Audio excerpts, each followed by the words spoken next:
Soyez le bienvenu. Alors pour commencer, est-ce que vous considérez que le Maroc exploite aujourd'hui pleinement le potentiel économique de sa diaspora ? Alors aujourd'hui, nous célébrons la Journée nationale des Marocains résidant à l'étranger, Tout à une fait. date symbolique instituée en 2003 par Sa Majesté le roi Mohamed VI pour reconnaître le rôle de la diaspora dans le développement du royaume. Alors, cette année, la thématique résume parfaitement l'ambition nationale, les Marocains résidant à l'étranger au service des chantiers Maroc 2030. Donc, au-delà de l'attachement indéfectible à la mère patrie, on pourrait dire que nos Marocains du monde, nos MDM, sont de véritables moteurs d'innovation et d'investissement. Et je dirais que plus que jamais, les compétences de nos MRE s'imposent véritablement comme un levier stratégique pour bâtir notre Maroc de demain. Donc aujourd'hui, c'est véritablement un pilier essentiel pour le développement de notre royaume. Alors selon vous, Karim Basrir, qu'est-ce que les Marocains du monde peuvent apporter que les simples flux financiers ne permettent pas de mesurer ? Alors, comme vous l'avez souligné déjà lors des précédentes éditions, les MRE transfèrent plus de 120 milliards de dirhams par an, mais moins de 10% vont vers l'investissement. Et à peine 2 à 3% vont vers le productif. Alors, l'enjeu n'est pas d'altérer la solidarité familiale, mais plutôt d'offrir des produits financiers et des projets d'entreprise compétitifs pour capter cette épargne d'investissement. Et moi, je dirais que la diaspora est véritablement notre meilleur accélérateur d'exportation et de transfert de technologie. Donc, en fin de compte, le vrai capital des MDM, c'est le brain gain. Ce sont ces experts en IA, en aéronautique, en finance internationale, en médecine, qui aujourd'hui pourraient véritablement encore plus contribuer au développement du royaume. Et en fait, grâce au mentoring, au capital risque, un MDM basé à Paris, Montréal, Dubaï, il peut présider une start-up à Agadir, Casablanca ou Oujda. Que pensez-vous du fait d'aller directement vers les Marocains du monde à travers les CRI ? Est-ce que ça peut réellement changer la donne ? Alors, quelque part, vous l'avez rappelé tout à l'heure, c'est la semaine de l'investissement, notamment pilotée par le ministère de l'Investissement et dans les 12 CRI du Royaume. Le CRI, c'est un tiers de confiance et aussi un facilitateur de proximité pour le porteur de projet MDM. Le projet d'un MDM se concrétise sur un territoire précis. Et en fin de compte, les CRI apportent un accompagnement de bout en bout via une plateforme CRI Invest. Grâce directement, online, cette plateforme permet l'instruction des dossiers, la recherche de foncier, l'obtention des autorisations. Et donc, les initiatives comme la semaine de l'investissement MDN permettent de levier, en fin de compte, l'asymétrie d'informations et aussi de présenter des banques de projets clés en main. Et on le voit souvent avec nos Marocains du monde qui souhaitent investir, ils sont aussi en recherche de projets. Alors Karim Basrir, vous parlez d'une plateforme, mais beaucoup de Marocains résidant à l'étranger, intéressés par l'investissement, se plaignent surtout de la complexité administrative, du manque de visibilité ou encore de la difficulté à identifier le bon interlocuteur. Est-ce que ces obstacles sont pour vous aujourd'hui réellement en train de disparaître ? Il faut pas se voiler la face, effectivement. Des lourdeurs ont toujours existé et la méfiance est parfois justifiée. Mais moi, je dirais que la différence majeure aujourd'hui, c'est l'obligation de résultat. Avec la dématérialisation totale sur la plateforme CRI Invest et aussi le cadre légal de la nouvelle charte, en fait, maintenant, aujourd'hui, les délais sont désormais contraints. Et le rôle du CRI n'est plus seulement d'orienter, mais en fin de compte, d'être le bouclier, le facilitateur de l'investisseur face à l'administration. Est-ce que le problème est encore d'attirer l'investisseur marocain de l'étranger ou plutôt désormais de lui proposer des projets suffisamment solides et rentables ? Effectivement, aujourd'hui, les banques de projets qui ont été lancées au niveau des CRI un peu partout, aujourd'hui, permettent aussi de présenter les opportunités, car elles ont été effectuées sur la base d'éléments tangibles, sur des analyses, sur les besoins qu'on a au Maroc et aussi sur la capacité de projets à exporter. Notamment, nous, au sein d'MEM by CGM, on a dernièrement organisé une rencontre pour s'appuyer aussi sur ces MDM qui pourraient être aussi des business ambassadors et sur lesquels on pourrait s'appuyer aussi pour nous ouvrir des marchés à l'international. Mais moi, je vous dirais qu'aussi, en fait, on pourrait aussi investir à distance, car le patriotisme économique n'a plus de frontières physiques. Aujourd'hui, un cadre ou un entrepreneur basé à l'étranger Il peut apporter du transfert de capital, de technologie, mais aussi, surtout, nous ouvrir ces marchés à l'export dont on a tant besoin. Et beaucoup d'entreprises et ces PME, PMI au Maroc ont besoin aussi de s'appuyer sur ces Marocains du monde pour leur ouvrir des marchés. Alors au-delà des investissements, quels sont aujourd'hui, pour vous, les secteurs dans lesquels les Marocains du monde pourraient avoir le plus grand impact ? Alors c'est vrai que, comme vous le savez, pendant longtemps, les Marocains du monde ont beaucoup investi dans l'immobilier. Donc ça a été pourquoi? Parce que l'immobilier offre une sécurité psychologique, On une va y venir justement, oui. visibilité, voilà, et un ancrage familial pour apporter un patrimoine. Donc aujourd'hui, il faut savoir que l'immobilier aussi, c'est une valeur refuge facile à gérer à distance. Mais en fin de compte, pourquoi pas basculer vers le productif? Parce que lui aussi offre le même niveau de sécurité et de rendement dans le productif grâce à des fonds de co-investissement, grâce aussi à une gouvernance transparente. Et donc, dans ce cadre-là, effectivement, il y a beaucoup de travail à faire pour expliciter aussi cette nouvelle charte de l'investissement qui peut aussi offrir des primes pouvant aller jusqu'à 30% du montant de l'investissement. Donc, moi, je vous dirais, il y a la confiance peut-être à renforcer, mais la sécurité juridique aussi va permettre aussi quelque part aussi d'orienter ces investissements plutôt vers le productif que l'immobilier. Alors est-ce qu'on peut réellement orienter davantage les investissements des MRE vers certains territoires qui ont le plus besoin de capitaux et d'activités économiques? Et si oui, comment justement? Alors, comme la nouvelle charte de l'investissement l'a souligné, en fait, il y a certains territoires, les territoires où il y a le moins d'investissement aujourd'hui, où il y a des primes territoriales qui sont beaucoup plus avantageuses. Il faut savoir aussi qu'il y a une relation assez spéciale entre nos Marocains du monde et très souvent leur région d'origine. Ils ont tendance à mieux la connaître et à vouloir développer des projets dans ces régions. Donc, je dirais que les régions aussi ont un travail à mettre en place et d'attirer encore plus ces Marocains du monde. Est-ce que vous avez des exemples concrets? Alors oui, je vous dirais, au niveau d'Agadir, vous avez un Marocain du monde qui s'est lancé à ouvrir une usine de gants en latex, parce que pendant la Covid, il y avait une grande demande de gants à latex.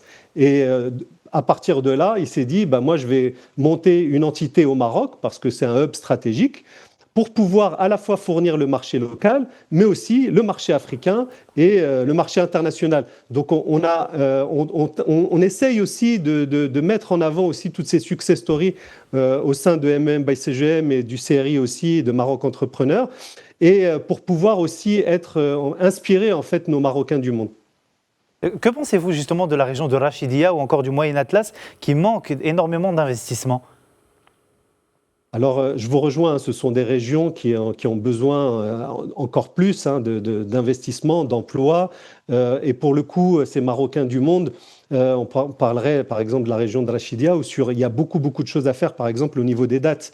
Et cette expertise des Marocains du monde qui pourraient développer des produits, par exemple autour des datiers, pourrait être aussi intéressante. Donc moi, je pense aussi qu'il y a la nécessité aussi d'identifier un petit peu tous ces profils qui sont originaires de ces régions, qui vont permettre aussi d'apporter une valeur ajoutée et pourquoi pas développer leur entreprise vers ces régions-là ou développer leur propre entreprise en se basant sur les atouts de la région.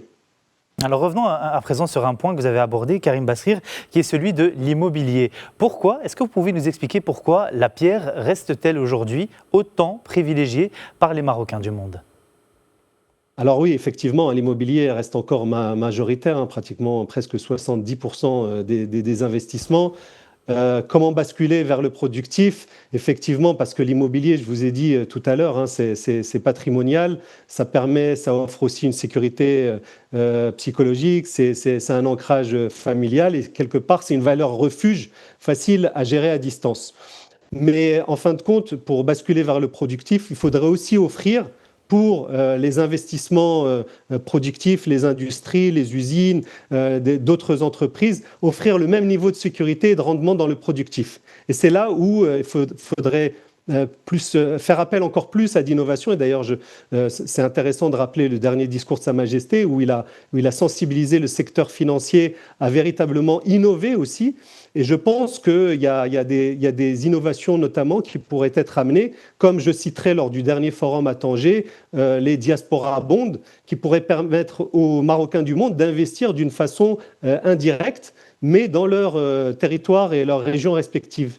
Mais justement, comment les convaincre, ces MRE qui préfèrent acheter un appartement ou une maison ou un terrain, d'investir plutôt dans une entreprise ou un projet économique ? Moi, je pense qu'il ne faut pas mettre immobilier versus investissement productif. Il y a déjà beaucoup de Marocains du monde qui ont acquis de l'immobilier aujourd'hui. Et vous avez une nouvelle génération aujourd'hui qui ont déjà de l'immobilier de leurs parents, de leurs grands-parents, qui ne sont pas du tout forcément dans cette logique, mais ils sont plutôt dans une logique de développement d'entreprise, de développement de start-up. Nous, on le voit tous les jours au sein de nos réseaux, qui ont des entreprises à l'international et ils souhaitent ouvrir des filiales. Ils ont aussi l'ambition de développer au-delà de projets véritablement créateurs d'emplois et ils ne sont pas forcément dans cette logique immobilière. Et je pense qu'aussi il y a un changement de paradigme avec les nouvelles générations de Marocains du monde. Alors on vient de parler de l'investissement immobilier. Est-ce que vous présentez ou est-ce qu'il existe une banque de projets selon chacune des régions au Maroc dans laquelle on pourrait investir ? Oui, tout à fait. Dans chacune des régions, notamment les CRI. Moi, je vous citerai le CRI de Souss-Massa. Dernièrement, on a lancé une banque de projets spécifique.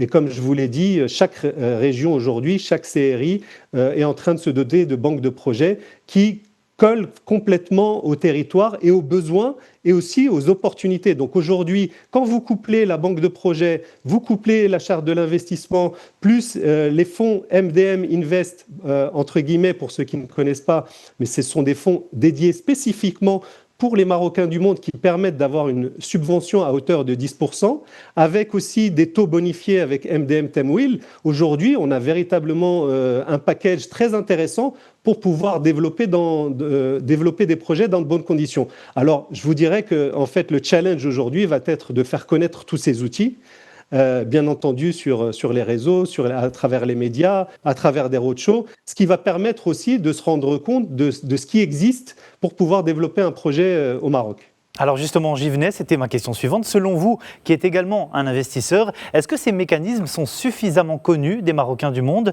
ou bien est-ce qu'ils méritent d'être davantage mis en lumière ? Alors, de tous les roadshows qu'on a fait, de toutes les rencontres, effectivement, il y a ce sujet de la communication. Aujourd'hui, cette information, par exemple, sur ces deux outils, n'arrive pas forcément jusqu'à nos Marocains du monde. Notamment, ces MDM Temwil et MDM Invest passent par le réseau des banques aujourd'hui, où il y a un travail peut-être à faire encore plus important pour que les banques présentent ces outils à ces Marocains du monde. Donc on espère que pour la prochaine mandature de l'exécutif, qu'il y ait des roadshows qui soient faits un peu partout dans le monde pour pouvoir présenter et bien entendu associer aussi les consulats et les ambassades pour pouvoir aussi communiquer, pour que l'information puisse arriver, et bien entendu couplée au digital, avec une plateforme digitale, pour que les gens soient véritablement au courant de toutes les opportunités que le Royaume leur présente pour pouvoir développer des projets, en toute sécurité et en toute sérénité. Alors justement, vous qui parlez de sécurité, est-ce que, d'après vous, il faudrait aller plus loin dans les mécanismes de garantie et de financement afin de réduire les risques perçus par les investisseurs de la diaspora ? Alors, ce qui se passe aujourd'hui, c'est qu'il y a certainement beaucoup, moi en tout cas de ce qui remonte, c'est qu'il y a beaucoup d'intermédiaires aujourd'hui qui se mettent entre l'investisseur et la concrétisation du projet. Donc moi, un message que je pourrais donner, c'est véritablement d'aller vers les interlocuteurs clés aujourd'hui, qui ont pignon sur rue, que ce soit dans le privé, que ce soit sur les réseaux associatifs, que ce soit au niveau du public. Aujourd'hui, vous avez des interlocuteurs dédiés qui sont là véritablement pour accompagner, bien entendu aussi le réseau bancaire, qui vous permettent de vous donner la bonne information, parce que très souvent, il y a beaucoup de pertes, on va dire, entre le projet et la réalisation du projet à cause de tous ces intermédiaires qui font perdre du temps aux Marocains du monde. Karim Basrir, comment est-ce qu'on pourrait mobiliser davantage les Marocains du monde sans pour autant leur demander de revenir s'installer au Maroc ? Alors oui, effectivement, aujourd'hui, il y a d'autres façons de pouvoir développer des projets au Maroc. Comme je vous l'ai dit, il y a la possibilité de développer des projets de là où vous êtes. Ça peut être, par exemple, vous êtes basé à New York et vous avez une expertise sur un certain sujet, bah, où vous avez des marchés qui sont intéressants.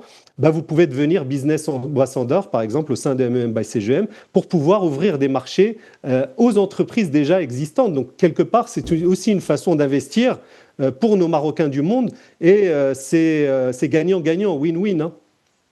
Alors, on le sait, hein, on retrouve les citoyens marocains un peu partout dans le monde. Est-ce que le Royaume ne devrait pas davantage développer des mécanismes d'investissement à distance, de gouvernance numérique et d'accompagnement personnalisé, justement pour cette catégorie d'investisseurs ? Alors oui, bien entendu, que ça soit la digitalisation des parcours, que ça soit aussi, on va dire, toute cette relation avec l'administration, que ça soit aussi la relation, la communication, tous les éléments d'information, il y a un besoin véritablement d'une plateforme qui regroupe en fait toutes ces informations parce qu'elles sont un peu éparses.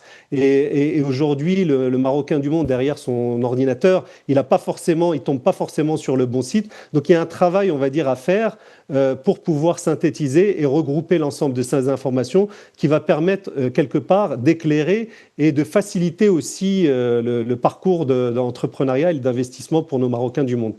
Est-ce que le véritable potentiel de la diaspora n'est finalement pas son capital humain ? Alors bien entendu, hein, comme vous l'avez souligné tout à l'heure, aujourd'hui nous avons des compétences, nous avons des chefs d'entreprise, nous avons des acteurs, des personnes à très haut niveau qui gèrent à la fois des grandes entreprises, mais nous avons aussi des entrepreneurs qui ont des PME, des PMI aujourd'hui, qui disposent d'expertise et qui pourraient apporter aussi aux entreprises marocaines leur propre expertise. On pourrait citer par exemple le sujet des nouveaux sujets qui sont en train d'être développés au Maroc, comme l'hydrogène vert, comme les sujets liés à l'énergie par exemple, où aujourd'hui on a déjà des Marocains du monde qui ont une longue expérience de 15, 20, 30 ans à des postes clés à l'international sur lesquels on pourrait s'appuyer. Et comme vous l'avez dit tout à l'heure lors de votre question, effectivement, le capital humain aujourd'hui, c'est notre principal capital qu'on a aujourd'hui avec les Marocains du monde, hein. Avant de conclure, Karim Basrir, si vous deviez identifier 3 mesures prioritaires pour faire des Marocains du monde justement un véritable moteur de l'investissement et du développement territorial au Maroc, lesquelles retiendrez-vous ? Alors, comme vous l'avez cité tout à l'heure, il y a un gros travail à faire pour encore plus fluidifier ce parcours d'investissement. Il y a un gros travail aussi au niveau de l'information, la communication, pour pouvoir aussi que cette information, que ces opportunités, que tout ce qu'on a dit lors de notre entretien, hein, nouvelle charte de l'investissement, etc., arrive jusqu'aux oreilles de nos Marocains du monde. Et enfin, je dirais aussi que aujourd'hui, un des éléments très importants également aussi, c'est que cette plateforme qui pourrait être mise en place pourrait regrouper l'ensemble de ces informations également afin de créer cette relation avec nos Marocains du monde. Eh bien écoutez, merci beaucoup Karim Basrir pour votre analyse et d'avoir répondu à toutes nos questions. Je rappelle que vous êtes membre du bureau exécutif de MEM by CGEM et membre de Maroc Entrepreneur, mais également administrateur indépendant du CRI Souss Massa et que vous étiez en direct avec nous depuis Paris. Merci infiniment.